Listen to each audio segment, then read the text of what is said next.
wassalatu wassalamu ala asyrafil mursalin sayyidina wa maulana Muhammadin wa ala alihi wasallam. Kita akan bersama dengan ahlinya, dengan pakarnya, yakni Bapak Dr. Ahmad Zaini MA.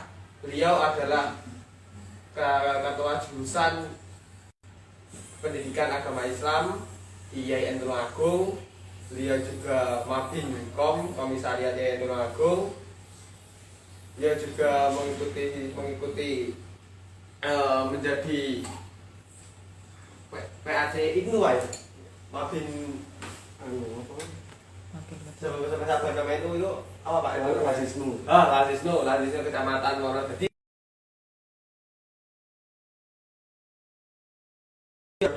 dosen tetap ya, PNS, dosen tetap di kampus IAIN Tulungagung.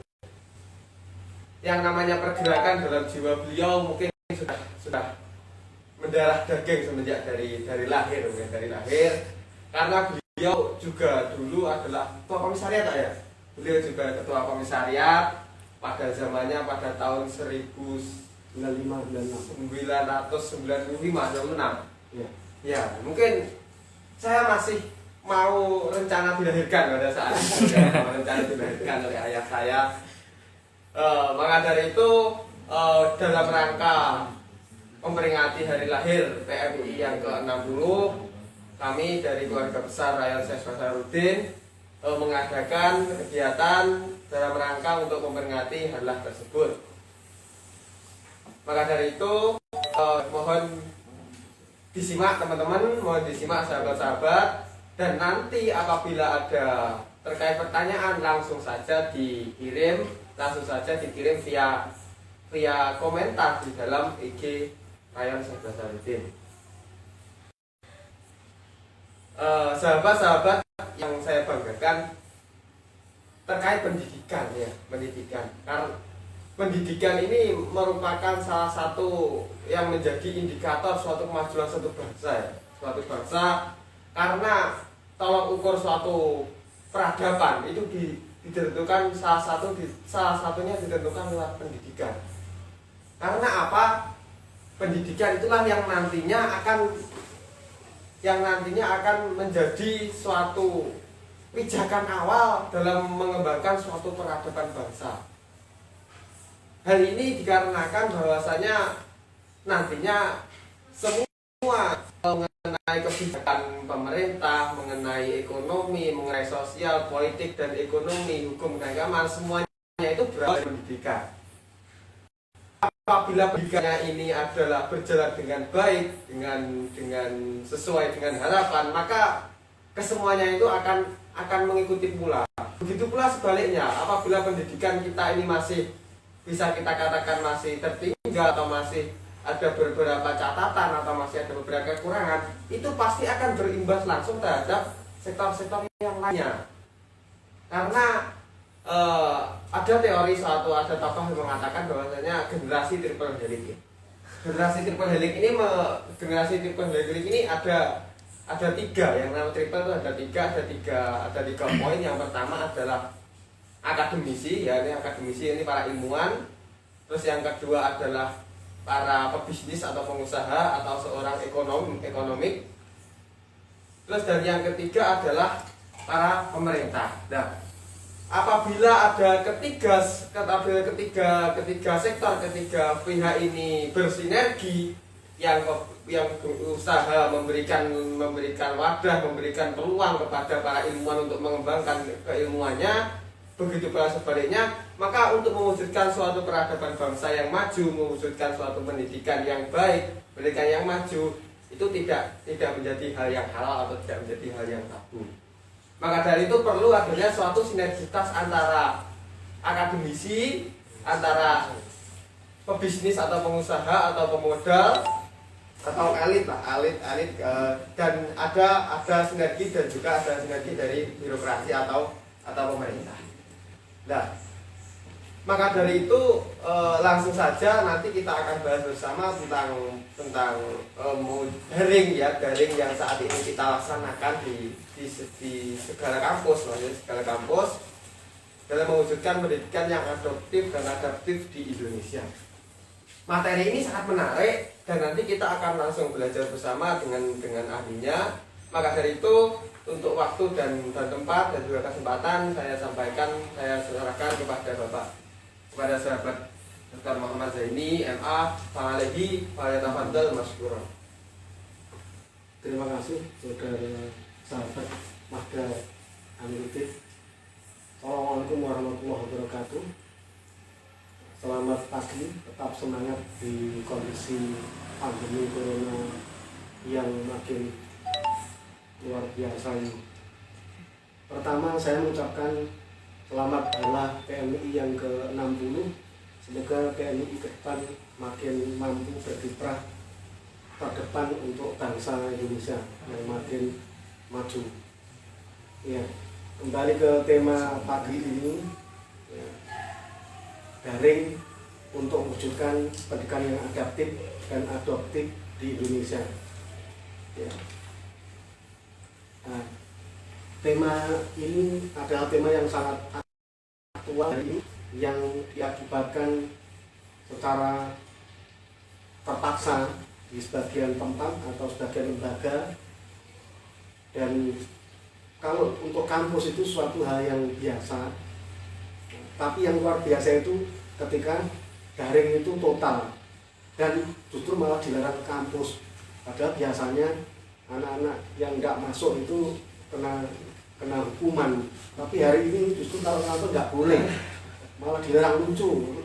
Ini sesuatu yang luar biasa. Ini corona telah memutar balik, menjungkir balikkan sistem tatanan dunia yang sudah mapan menjadi tatanan yang sangat berbeda 180 derajat. Semua hal jadi lucu gitu.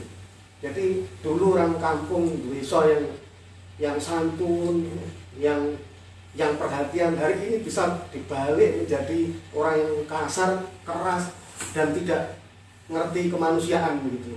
Contohnya menolak jenazah positif COVID ini sesuatu yang luar biasa, nggak akan ditemukan ketika nggak ada corona. Nah ini berarti kalau ini memang rekayasa dan bahwa membuat panik ya, untuk seluruh dunia, itu berarti sudah berhasil gitu loh. Dengan perubahan sifat yang seperti itu, yang tidak pernah terjadi sebelumnya gitu. Apalagi perawat, dokter yang ditolak, itu sesuatu yang luar biasa. Saya setuju dengan Pak Ganjar Pranowo yang gubernur Jawa Tengah yang penolakan itu, akhirnya beliau berucap ya, di medsos, seharusnya kita ini hormat, memberikan penghargaan pada perawat dan dokter yang meninggal itu. Mereka berkorban nyawa untuk kita supaya selamat, termasuk anggota keluarga kita. Tapi justru orang-orang tertentu menolak. Luar biasa, sesuatu yang tidak pernah terjadi sebelumnya. Dan banyak hal yang lain yang menjadi juga lebih baik ya, karena ini memang kasus yang mendunia. Jadi kalau ini memang Allah, ya ini setting Tuhan, setting Allah yang akan menata kembali dunia ini yang sudah rusak-rusakan akibat tentu tangan manusia. Karena tidak mungkin dunia ini tanpa tangan manusia. Teknologi itu hasil karya manusia gitu.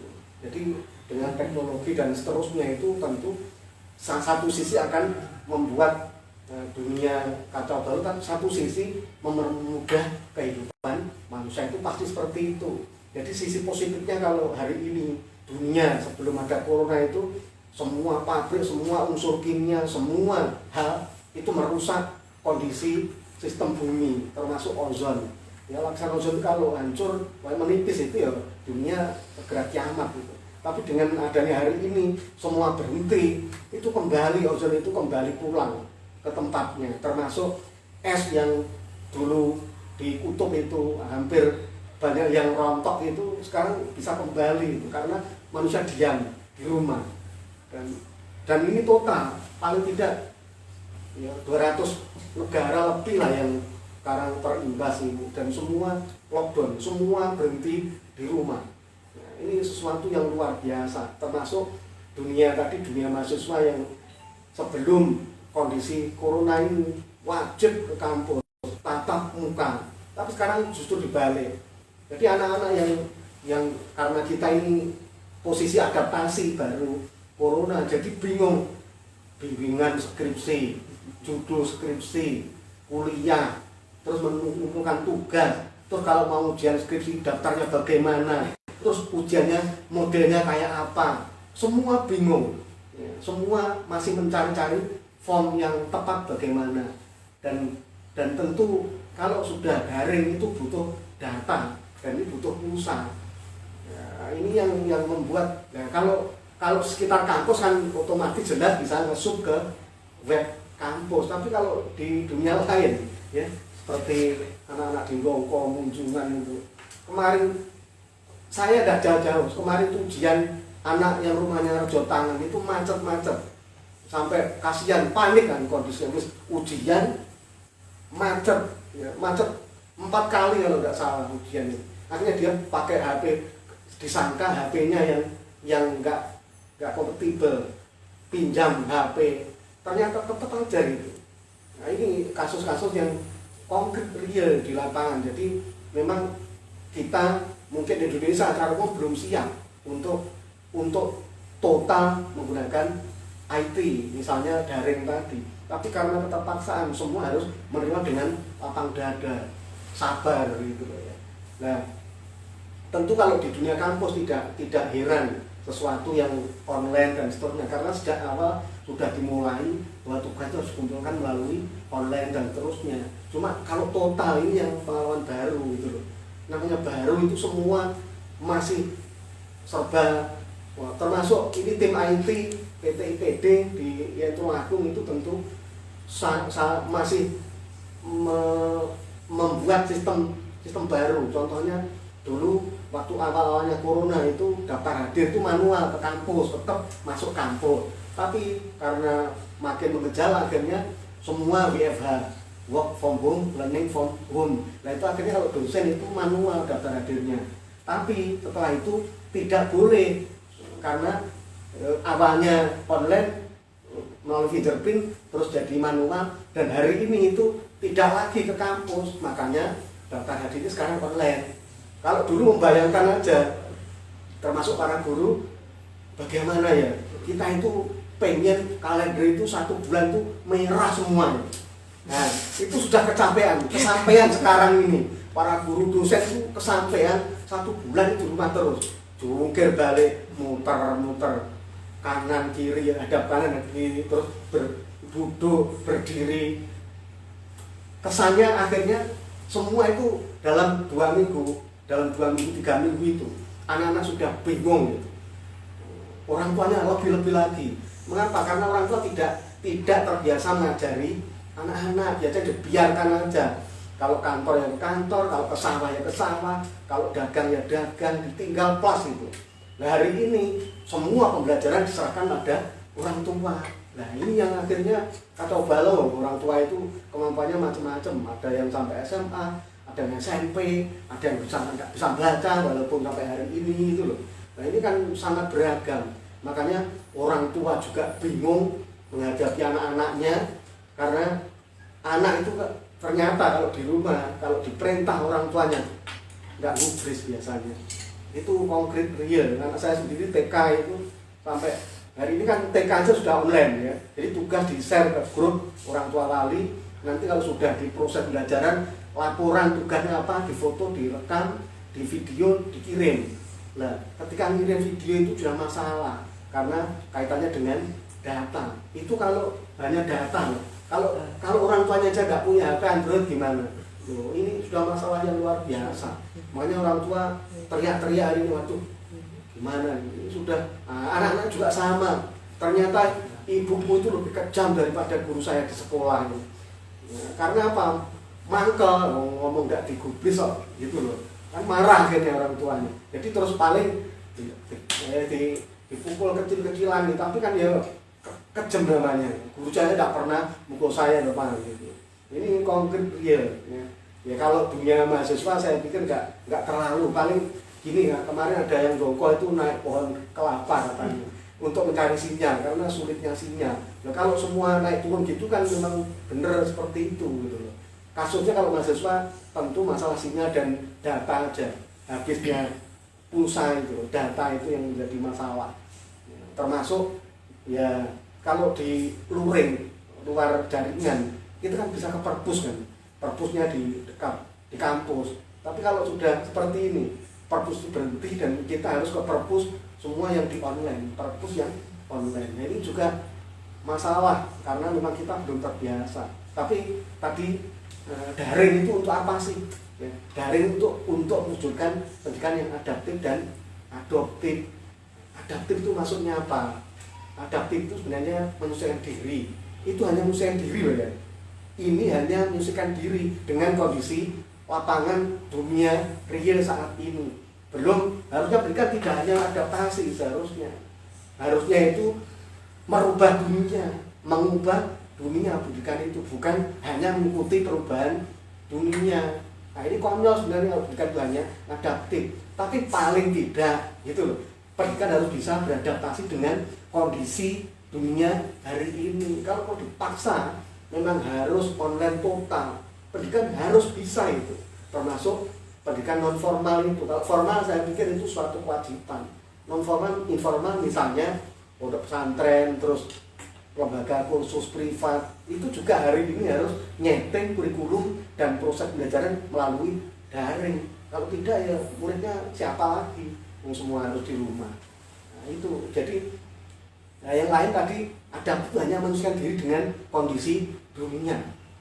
Nah, yang adoptif itu mengadopsi model, teknik, metode yang kekinian termasuk dalam jaringan itu. Dalam jaringan tentu internet dan berbasis data. Ini yang membuat kadang, tapi mau tidak mau kita harus mengadopsi online ini. Kalau tidak, ya terus bagaimana lagi gitu. Jadi mau tidak mau, suka tidak suka, dunia pendidikan hari ini itu dipaksa oleh situasi pagebluk pandemi corona ini. Tapi saya pikir semua maklum dan adopsi sebenarnya kalau dalam dunia yang tidak terpaksa itu bagus karena ini termasuk inovasi. Kalau di dunia pesantren kan Muhammadullah qadi bisolih wa ahdu bil jadidil aslah. Jadi memelihara yang lama yang baik dan mengambil sesuatu yang baru yang lebih baik gitu loh. Jadi kalau di pesantren itu tidak heran model-model inovasi yang kekinian itu biasa karena sudah sunatullah gitu loh. Tapi ya tidak, memang semua tidak seperti itu. Kadang ada yang menolak perubahan. Apa bisa kita merubah? Apa menolak perubahan? Tidak bisa. Dan suatu keniscayaan bahwa perubahan itu selamanya akan ada dan tidak akan berubah, ya itu perubahan sendiri itu. Jadi semua harus siap di posisi seperti ini gitu. Saya pikir sebagai pengantar itu dulu. Barangkali ada masukan pertanyaan dari audien, monggo.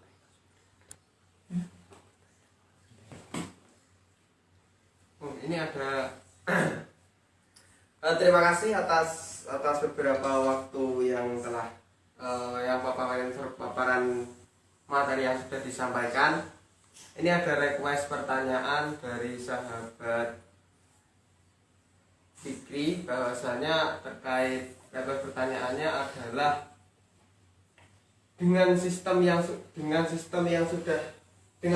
berlaku saat ini, sudah adakah RPP ataupun silabus ataupun indikator pendidikan yang sudah dielaborasikan dengan kondisi saat ini ya?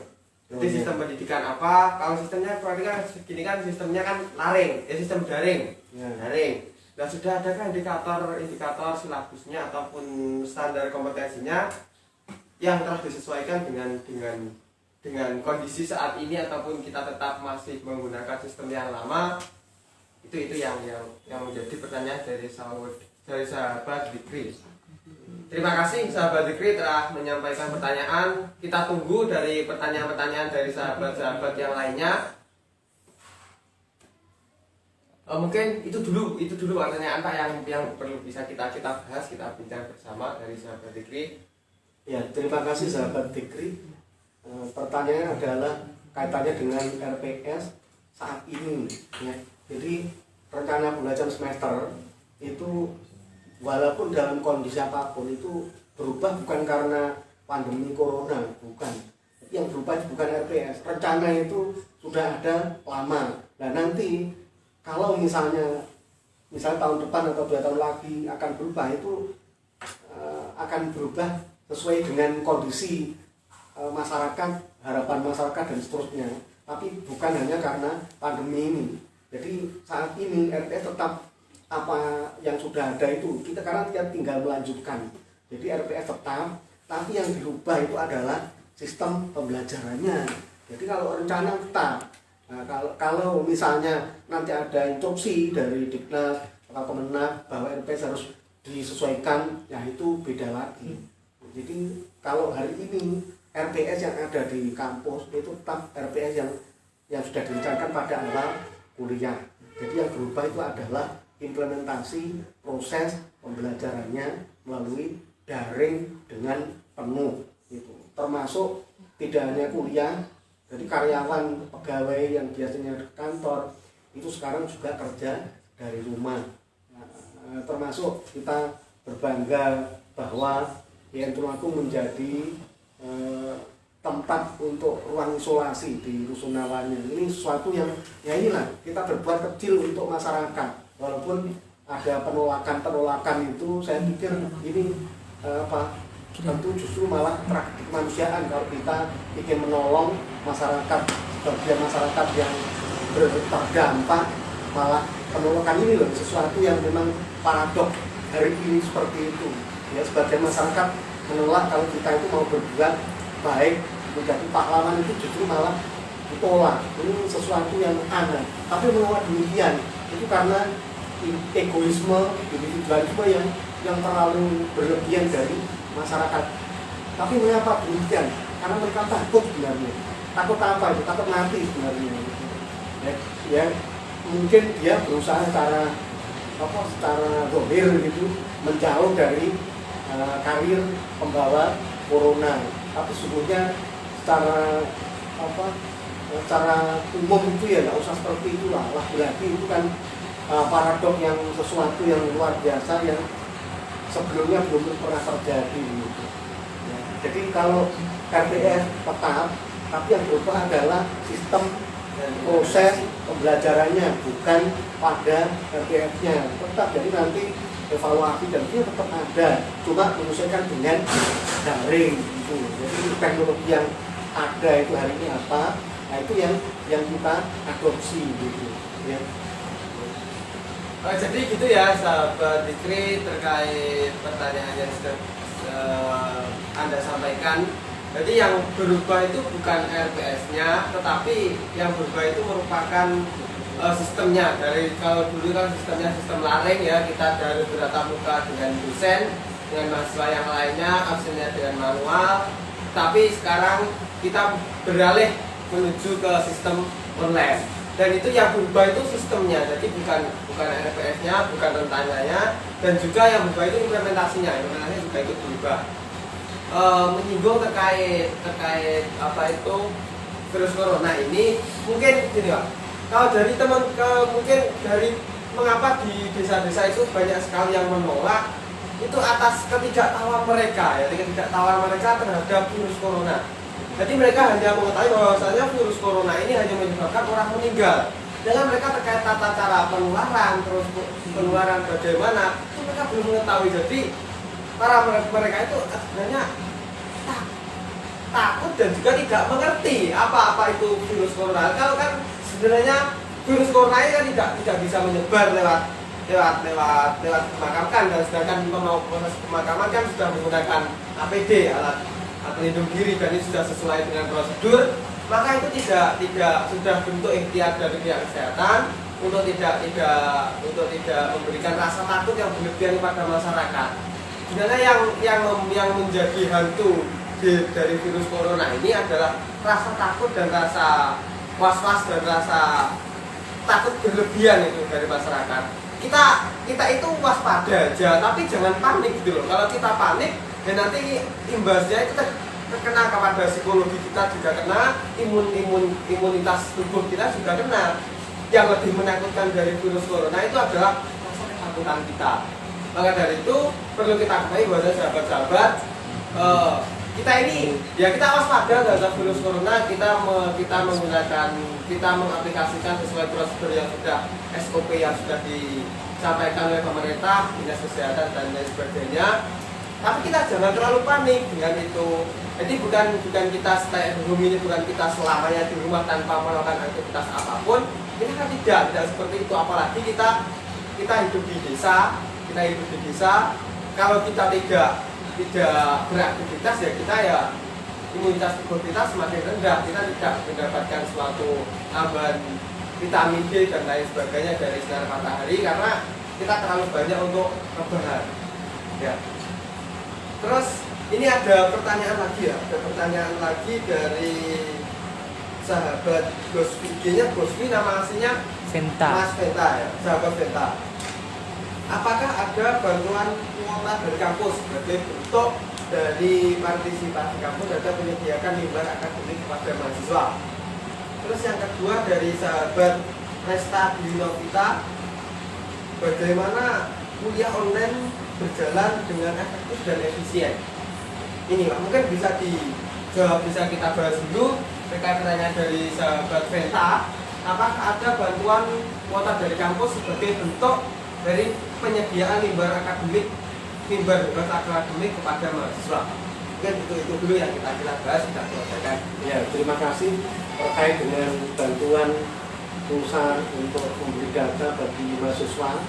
Sementara ini kalau di kampus yang Tulungagung belum menyiapkan, tapi nanti ini dalam proses pembahasan Mas Yan ya.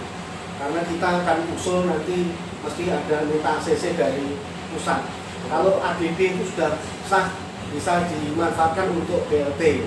Kalau ADD ya, anggaran dana desa itu sudah sah, tapi ya tidak total, maksimal 30% dari ADD itu. Dan nanti barangkali kalau itu keputusan itu nanti sudah ada, pasti akan disampaikan pada mahasiswa. Jadi mungkin 30% atau apa dari dana yang sudah siapkan oleh pihak kampus misalnya gitu. Tapi untuk saat ini masih dalam tahap pembahasan. Karena sekarang usulnya kan santer, karena seperti itu. Jadi yang problem yang muncul tuh hari ini adalah sinyal dan data yang terbatas bagi mahasiswa. Jadi kalau sudah hubungannya dengan sinyal karena posisi rumahnya jauh dengan power, ini kan masalah yang susah. Kemarin saya ada salah satu mahasiswa itu dia ujian di kafe yang dia punya wifi gitu loh. Jadi dia izin ke pemilik kafe untuk ujian ya barangkali setengah 1 jam gitu izin. Itu di kafe ya itu itu maksudnya mencari sinyal gitu loh. Ini usaha-usaha mahasiswa yang seperti itu karena di rumahnya tidak ada sinyal. Ini konkret ya, memang ini kebutuhan yang mendesak hari ini ya kalau di kampus besar yang BLU yang dia sudah bisa menggunakan duit uangnya sendiri dan mencari sendiri itu langsung mereka bisa memutuskan. Tapi kalau belum BLU penuh seperti kampus IAIN Tulungagung itu ya tidak bisa, masih harus konsul dengan pihak pusat gitu. Nah, kaitannya dengan bantuan nanti menunggu aja informasi, kalau memang ada pasti akan segera disampaikan dan ditindaklanjuti oleh pihak keuangan kampus. Terus yang kedua, bagaimana implementasi pembelajaran daring bisa berjalan dengan baik, efektif gitu ya. Jadi tentu hari ini sesuatu yang memang baru itu pasti perlu adaptasi yang perlu waktu yang cukup lama, termasuk pegawai, dosen, mahasiswa, anak-anak, ya, guru, murid, orang tua wali semua dalam proses adaptasi. Makanya hari ini banyak orang tua, peserta didik, mahasiswa yang cukup stres dengan kondisi yang hari ini terjadi gitu. Tapi mau tidak mau, suka tidak suka ya. Jadi semua ini dalam keterpaksaan, apalagi yang rumahnya itu misalnya Sumatera atau Kalimantan atau Papua yang tidak pulang ya, posisinya di kampus ya, tidak boleh pulang ke Papua atau ke Sumatera, padahal di sini butuh dana. Nah, hari ini setelah 1 bulan berjalan, semua sistem kehidupan itu berhenti. Ya, banyak orang yang teriak-teriak, bingung, ya, gelisah, galau dengan pemenuhan kebutuhan pokok aja gitu. Sehingga contoh yang hari ini ya, misalnya yang sangat terpukul itu dunia wisata. Ya, biasanya mereka mengandalkan kunjungan wisatawan, akhirnya nol. Ya, misalnya contoh kalau Magetan ini ada sarangan ditutup, ya, itu sesuatu yang luar biasa, udah ditutup, bagaimana mereka makan? Ini yang dekat ya. Kalau kita lihat bagaimana di Pulau Bali, ini teriak-teriak 1 bulan tidak ada apa-apa, hotel 0%, kalau ada ya 20% itu pun tetap paksaan. Harusnya dia juga tidak mungkin kemana-mana hari ini. Wah, ini semua ya paling bisa hidup sekarang penjual bahan pokok, beras, sembako itu yang bisa. Karena itu kalau tidak ada sembako ya semua mati. Tapi kalau yang lain itu masih ya kalau pebisnisnya kan banyak yang itu merumahkan karyawan kayak fashion, kelompok fashion ya, seperti apa yang kayak Singapura atau yang Matahari dan seterusnya ya, yang Ramayana, yang itu memang orientasinya perbajuan itu rata-rata nggak usah tutup sendiri ya, gimana? Udah ada orang masuk gitu loh. Ya, makanya sekarang banyak orang dirumahkan itu makan apa anak saya. Jadi buat semua ustadz pun sekarang nggak pernah ngaji ya. Ustadz yang agak di perkotaan itu kan sekali ngaji kan mesti ada bisaroh.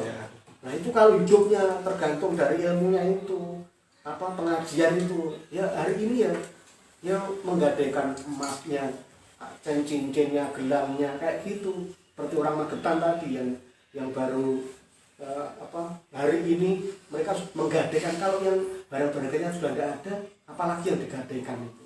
Nah ini sesuatu yang memang luar biasa. Nah paling yang ada yang nanti hanya BLT itu yang 600 per bulan itu. Kalau orang kecil saya pikir bisa mungkin hidup 600 per bulan itu. Ya mungkin ya hanya beras sama lauk kerupuk, tempe tiap hari kayak gitu. Kalau sok-sokan ya enggak, kalau beratnya masih beli sudah enggak mungkin gitu. Enggak mungkin sama sekali.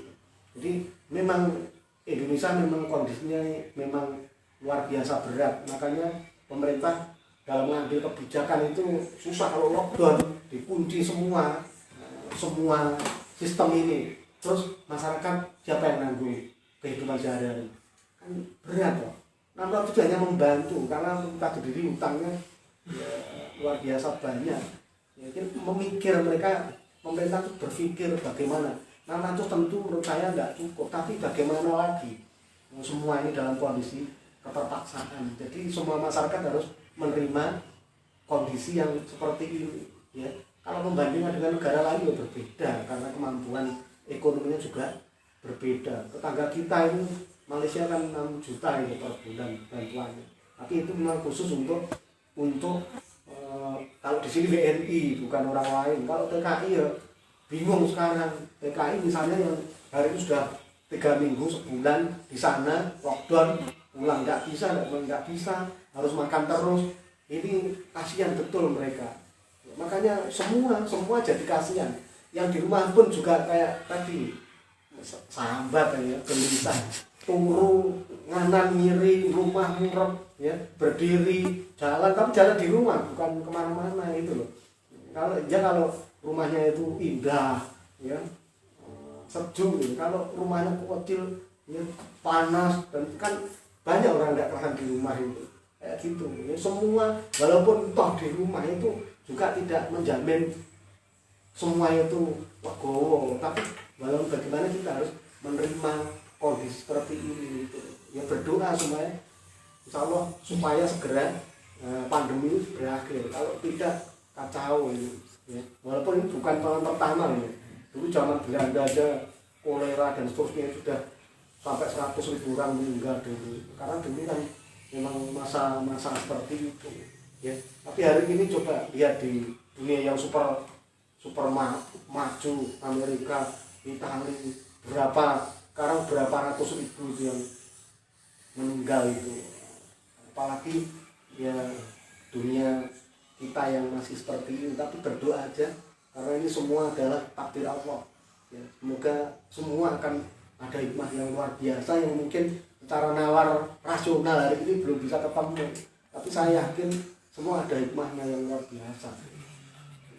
Jadi tadi bagaimana proses yang efektif dan juga berjalan dengan baik, agar berjalan dengan baik ya tentu memang dengan keterpaksaan mahasiswa harus mencari, kalau memang ada jadwal kuliah ya silakan mencari sinyal yang baik, apalagi yang ujian skripsi, ujian komprehensif itu yang sering terjadi adalah sinyalnya hilang, jadi putus-putus, putus nyambung dan seterusnya. Ini ya sebelumnya itu cek aja dulu sinyal di rumah saya itu bagaimana. Kalau memang jelas itu putus nyambung, segera mencari lokasi yang lancar. Seperti tadi saya salut usaha mahasiswa laki-laki tadi yang ujian skripsi, dia mendekat ke warung-warung yang punya wifi. Ini suatu upaya ya, ikhtiar. Atau tetangga kita yang punya wifi itu lumayan lah untuk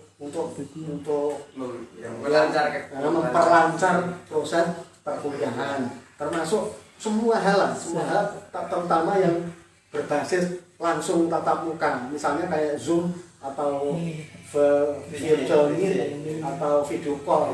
Yang terendah ini kan video call, itu aja putus-putus, apalagi kita pakai Zoom, virtual meeting, Zoom, kosong itu kalau di kampung-kampung. Itu yang bisa ya tentu antara person yang berhubungan itu sinyalnya bagus.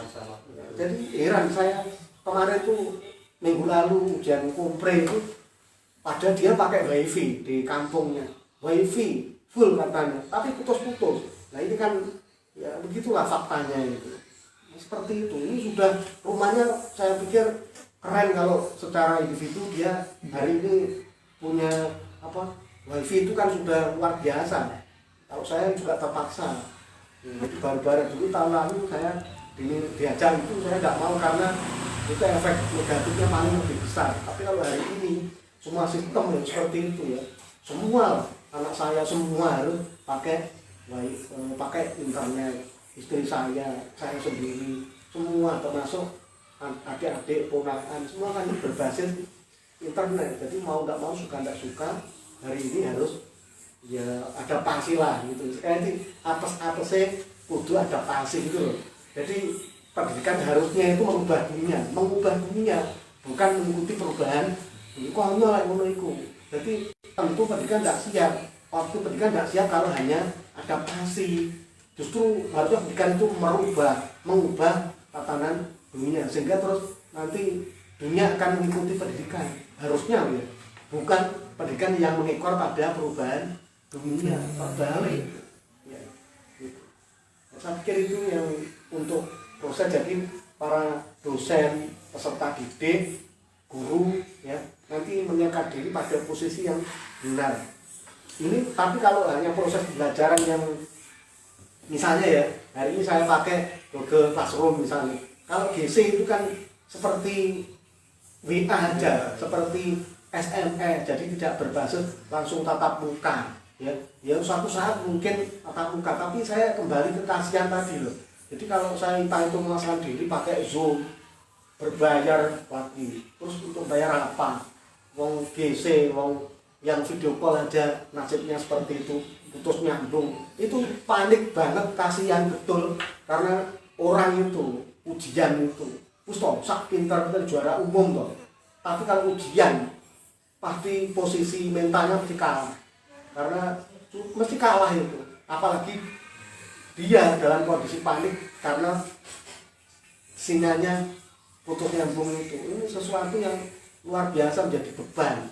Jadi nyambung itu wajahnya merah kuning gobyos gitu karena harus lari-lari, coba bagaimana, mohon maaf gara-gara putus nyambung itu kan memang itu akhirnya membuat kendala proses yang tidak normal.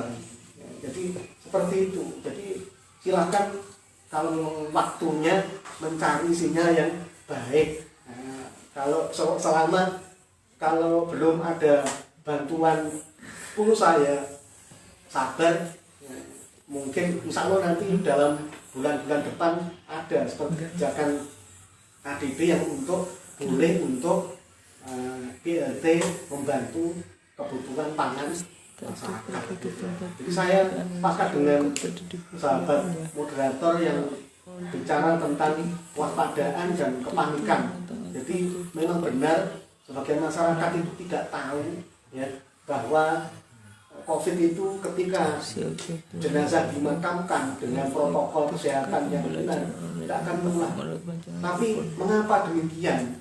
Kok sampai seperti itu ada penolakan? Bukan hanya tidak tahu, dia tahu kadang. Tapi hari ini saya pikir yang tidak tahu orang tua yang benar tua yang setengah pikun atau memorinya banyak yang hilang itu baru saya percaya itu. Jadi Pak Desa yang dulu itu opo itu nggak tahu. Tapi kalau orang yang agak normal yang teriak-teriak menolak itu bukan orang tua, itu orang muda yang ngantemi ambulan itu anak-anak muda itu, orang-orang muda. Nggak mungkin orang muda nggak tahu informasi tentang corona itu. Ya, ini loh kemanusiaan yang hilang itu loh. Jadi tidak sekedar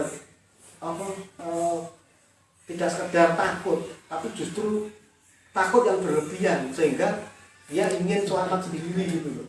Nah ini kan egoisme ya, individualisme yang berlebihan gitu loh. Saya pikir sangat tidak bijak. Jadi hal ini perlu kesadaran bersama. Ya. Nah, jadi yang penting waspada, tapi jangan ketakutan yang berlebihan. Betul yang disampaikan tadi, takut yang berlebihan nanti imun akan turun drastis. Ya, makanya kadang dokter itu kan menyampaikan kondisi pasien itu ke keluarganya, karena kalau orang Jawa kampung itu mesti takut kalau diberitahu penyakit berat gitu. Beda dengan orang modern yang siap menerima, saya menderita kanker corona misalnya, ya, biasa aja mungkin. Tapi dengan kalau orang kampung memang ada bukan kutukan, tapi kan seakan-akan dianggap kutukan. Coba para orang-orang yang sering terkena itu mesti orang yang sering ke luar negeri, ya, yang sering seminar. Nah seminar itu rata-rata kan orang yang luar kota rata-rata itu, dan mereka tidak tahu bahwa yang duduk yang sama dengan dia tadi punya positif corona gitu. Jadi makanya hati-hatian kita itu cuci tangan ya sebelum masuk kantor atau keluar kantor, sebelum makan, setelah makan, diskusinya itu tetap sering cuci tangan ya, menjaga jarak dan seterusnya. Kondisi harus fit ya. Jadi ini psikologi itu penting. Jadi orang mah itu kalau dulu zaman musim mah, belum musim corona, mah itu hanya telat makan. Tapi karena apa? Pikiran yang nggak normal itu ya. Ya sama dengan ketakutan kita itu, berarti pikiran kita itu nggak normal. Kalau sudah panik pasti imun kita akan turun. Makanya biasa saja, tapi tetap waspada gitu. Dan secara spiritual kita berdoa pada Allah semoga kita diselamatkan dari bencana ini dan nanti Indonesia tetap bisa supaya cepat terlepas dari pandemi ini gitu. Ada yang lain? Ini ada. Oh iya. Ini ada pertanyaan dari selanjutnya, ada pertanyaan dari Umi Zahura dari sahabat Zainab terkait kebijakan kampus. Kenapa tidak ada keringanan UKT yang 10%, padahal sudah ada surat informasi dari Kementerian Agama terkait pengurangan UKT sejumlah 10% itu. Ya. Dari kampus ya. Oke. Pengurangan UKT itu juga kebijakan. Jadi kalau sudah diperintahkan dari Jakarta pusat, pasti yang di kampus-kampus semua itu akan menjalankan perintah itu. Tapi waktunya kapan gitu loh. Terus UKT kamu untuk apa sekarang dipotong? UKT sudah dibayarkan. Aneh. Pertanyaan itu aneh. Kalau nanti ke depan kalau itu memang diperintahkan betul seperti itu, pasti akan dilaksanakan. Itu loh. Nggak mungkin tidak. Kalau nggak kan ya melanggar hukum itu namanya. mereka hanya pelaksana. Yang kebijakan itu tentu Jakarta pasti akan dilaksanakan itu. Kalau tidak ya perlu diingatkan itu. Ya. Jadi kalau jadi kita ini tidak ada jurang pemisah gitu loh, antara dosen terus pelaksana rektor atau rektor 2 atau bendahara itu sama-sama menjalankan tugas. Jadi ya tentu kalau sudah ada perintah, ya, kalau sudah ada edaran itu mesti akan ada juknis, petunjuk teknis pelaksanaannya bagaimana. Kalau sudah ada pasti akan dilaksanakan. Nah UKT itu nanti semester ganjil itu loh. Kalau memang itu dipotong, akan dipotong waktu itu. Tapi waktu itu mahasiswa baru itu kan ada kan analisis itu. Kalau 2 juta yang saat itu sudah dipotong misalnya 10% dari 2 juta, atau mungkin kan yang akan datang ya, kan hari ini 2 juta dipotong 10% berarti kan 200.000, mungkin 1,8 misalnya. Itu kan bukan langsung dari Jakarta loh ya. Jadi YIN itu kalau masih tahap seperti ini tuh semua yang menentukan itu adalah analisis dari Menteri Keuangan. Nah nanti termasuk BLU pun ditentukan oleh kementerian, tapi nanti yang kalau sudah punya duit gitu loh kan, kalau sudah BLU asli itu kan mencari sendiri. Makanya nanti ini sesuatu yang tadi penjukir balikan ketentuan yang terjadi selama ini gitu loh. Jadi BLU dan tidak PNBP itu 180 derajat berbeda. Ini mesti nanti terkaget-kaget semua. Jadi kemarin kamu tidak boleh ada iuran tarikan sepeser pun. Tapi nanti setelah BLU bukan lagi seperti itu. Tidak ada yang gratis di dunia ini. Jadi parkir nanti 500, 1000 atau per bulan 30.000 seperti itu. Karena apa? BLU itu mencari duit sendiri, tapi dihabiskan sendiri. Makanya cepat kalau mengambil keputusan gitu loh. Jadi itu semua prasyarat ya, otonomi kampus, otonomi kalau kampus. Nah, BLU hari ini itu wajib dilaksanakan kalau mau berubah jadi UIN. Kalau dulu kan tidak ada syarat itu, makanya dan ini pilihan hidup. Tapi kalau tidak BLU ya tidak bisa ke UIN. Nah ini kan masalah kalau hari ini loh ya. Jadi sama dengan kita daring total, suka tidak suka ya dilakukan. Sama dengan BLU itu, suka tidak suka kita harus masuk menjadi BLU. Dan hari ini SK-nya sudah ada, tapi implementasi lapangan tentu perlu waktu gitu loh. Jadi sosialisasi yang dari 0 rupiah tidak boleh tarikan selain UKT, dan nanti akan semua akan menjadi tarif gitu. Itu berdasarkan SK rektor cukup untuk menarik semua hal itu, karena rektor itu sama dengan manajer sebuah perusahaan. Dia harus mencari uang sendiri dan dipasarkan sendiri untuk bayarin karyawan, dosen, dan seterusnya itu bebas. Walaupun tetap dalam kendali negara. Nanti kan ada KPK, ada BPK gitu.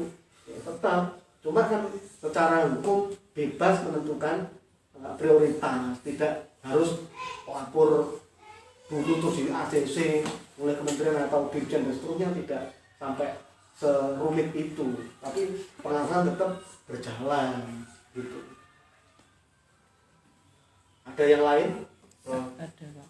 Oh ya, jadi gini terkait sistem BLU itu, jadi kalau yang namanya pengurangan UKT itu pasti sudah diatur oleh Kementerian Keuangan, jadi Pak. Jadi kalau bentuknya misalnya dipatok segini, jadi misalnya di kampus YIN sampai di YIN ini 1.800.000 itu berarti sudah terpotong ya, jadi memang kalau sistem kita itu ya kita seperti ini, kita masih belum sistem BLU, masih semi BLU ya, masih semi BLU ya, PNBP namanya. Jadi dalam proses ke BLU. Jadi nanti justru mungkin yang ada malah tarikan. Saya yakin itu tarikan. Coba aja di UM itu, Malang itu, semua motor parkir itu tiap hari masuk keluar mesti bayar dia, kalau yang tidak berlangganan ya. Tapi kalau mahasiswa berlangganan per bulan misalnya 25.000 atau 20.000, ya sudah tunjukkan aja kartu mahasiswa gitu. Kan nanti mesti ada seperti yang bersih-bersih itu, outsourcing kebersihan, outsourcing tempat sepeda. Nah, kita kerjasama dengan pimpinan outsourcing itu, bukan dengan karyawannya. Karyawan itu urusan outsourcing itu, sama dengan kebersihan itu. 1 meter berapa? Itu loh, kalau di dalam, kalau di luar berapa?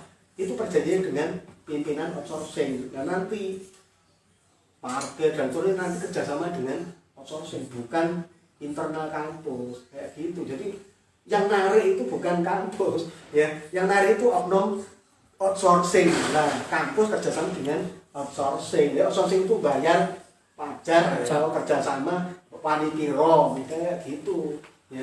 Nah, jadi tapi nanti yang memfasilitasi ya outsourcing itu, yang bangun gedung untuk tempat sepeda ya outsourcing itu. Gitu. Jadi bukan lagi kampus. Sama dengan petugas kebersihan itu kan mahal itu. Tapi itu kalau mau komplain ya ke outsourcingnya, bukan ke kampusnya. Kampus yang membayari pihak pimpinan outsourcing. Jadi nanti nggak bisa ujuk-ujuk komplain neng kampus karyawan yang jaluk kenaikan gaji, nggak bisa. Gaji itu urusannya pimpinan outsourcing, kantor outsourcing kebersihan itu. Kan termasuk nanti tempat sepeda atau apa saja. Nah nanti kalau sudah BLU, tadi yang saya sampaikan, rektor itu seperti manajer. Walaupun nanti ada manajer bisnis, ada manajer khusus, tapi harus orang dalam yang manajer besar. Nanti apa lapangannya itu untuk ahlinya. Tapi jadi harus berusaha ya. Jadi kalau yang kita lihat ada pom bensin misalnya gitu, ada hotel seperti kampus-kampus yang besar yang lama, mereka hari ini pasti sudah punya lembaga ekonomi IPB yang luar biasa itu semua ya. Ada kalau sudah punya teknik bangunan, dia punya kontraktor, dia punya macam-macam lah, kayak apa yang kebutuhan itu loh, yang untuk bangun yang kayak tangga. Oh iya ya. Namanya apa ya? Kren yang dulu di Arab Robor itu kan tidak banyak di Jawa Timur itu, paling triple opo yang punya. Ini kan di bawah kampus bangun itu datangnya dari Surabaya gitu, kayak gitu loh. Misalnya itu nanti boleh kampus itu punya usaha seperti itu, boleh dengan para pelaksana lapangan yang profesional. Itu kalau sudah BLU seperti itu. Tapi kalau belum ya nggak bisa. Makanya kampus tidak punya sekarang misalnya punya lembaga bisnis ya belum, tapi nanti sudah BLU. Ini harus kalau udah usaha terus untuk apa ya, untuk bayar karyawan itu gitu, nggak ada gitu. Oh iya, terima kasih Pak. Ini ada pertanyaan lagi dari sahabat Novia. Bagaimana, ini agak lucu agak lucu. Bagaimana anjurannya jika keluar saja tidak boleh? Terus tadi pergi ke tempat wifi, contohnya warung kopi diperbolehkan ya Pak, untuk bukti ikhtiar. Tapi seperti itu menentang aturan atau tidak Pak? Ini sebenarnya pertanyaan atau gimana ya? Agak lucu pertanyaannya. Ya. Oke, memang satu sisi kan sama dengan PSBB yang sekarang misalnya di wilayah Jabodetabek ya, yang PSBB itu, ini pembatasan sosial berskala besar itu. Ya, satu sisi seperti itu. Anjurannya kan LFH. Nah itu kan kalau di LFH terus learning from home, terus di luarnya nggak ada wifi, nggak ada sinyal, terus gimana? Ini kan kondisi darurat lagi gitu loh. Saya pikir nggak masalah, tapi penting kan izin loh. Artinya izin karo sopo, izin kalau di desa itu ada petugas itu checkpoint atau apa itu loh yang sering. Kayak di Galet sekarang ada checkpoint, ya ada checkpoint. Kalau keluar masuk kota ada checkpoint gitu loh. Kalau ada itu ya lapor gitu loh. Kalau memang sampai posisi itu tidak ada sinyal. Kalau tidak ya nanti ya ini udah kondisi darurat. Kita bukan main-main ngopi atau apa. Sekarang kalau di Tulungagung kafe kan sudah tutup. Kalau kafe, kalau warung makan kan boleh. Tapi kafe harus tutup. Karena kafe itu sering kan cangkruan tok. Bukan darurat itu. Tapi kalau makan kan darurat. Karena kalau warung masih boleh, tapi kalau kafe biasanya tutup. Hari itu sudah tutup. Keras sekarang tutup. Kayak gitu loh. Jadi anjuran untuk belajar di rumah itu kalau normal, kalau ada sinyal dan seterusnya. Tapi kalau sudah sinyal mencari seperti tadi harus naik di atas gunung atau naik pohon kelapa atau ke bagi warung tertentu ya untuk ikhtiar nggak apa-apa ya, walaupun ya setelah itu kalau kita kebutuhan darurat sudah terpenuhi ya harus kembali ke rumah gitu loh. Kalau sebenarnya kan ini usaha zohir kita supaya selamat dari corona gitu loh. Kalau